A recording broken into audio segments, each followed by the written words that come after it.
In this guide, I'm going to show you how you can solo 99 nights in the forest. Before we get into this guide, make sure to like the video and subscribe to the channel with all notifications on. It really does help the channel and lets us know that you want more content like this. We'd greatly appreciate it, and if at any point throughout this guide you did have any questions, just ask them down in the comment section below and we can help you out further. I'm going to be doing my best to reply to every single comment down there. Now, there's a pretty basic strategy for this. Essentially, you need to abandon group raid thinking and switch to resource management. Without teammates to watch your back or feed the fire, efficiency is the only way to make it to day 99. I want to start by talking about the classes. Cyborg is by far the best overall because it is the god tier solo class, mainly because of the built-in health regeneration, high armor, and weapons that deal massive damage to cultists. If you can afford it, this is the strongest solo pick. Lumberjack is also pretty good. It's beginner friendly.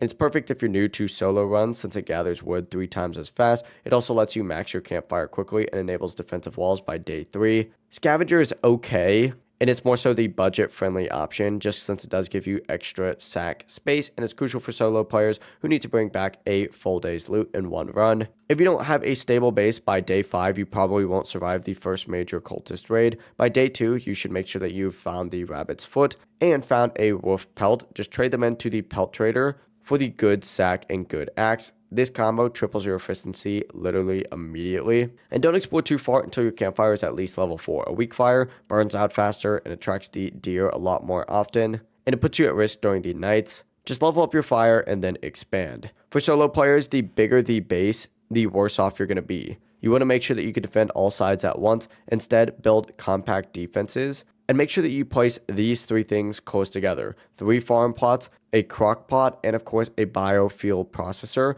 Grow your carrots, convert them into biofuel, and then feed the processor. And this is going to automate your fire. It's going to also automate your hunger, and it'll free you to focus entirely on combat or looting. From here, line the outer edge of your campfire circle with shelves because cultists struggle to pathfind through them, which lets you block movement, safely poke enemies with a spear, and defend without getting overwhelmed. But that really is it. If this guide did help you out, make sure to like the video and subscribe to the channel with all notifications on. It really does help the channel and lets us know that you want more content like this. We'd greatly appreciate it. And if at any point throughout this guide you did have any questions, just ask them down in the comment section below and we could help you out further. Have a great rest of your day though.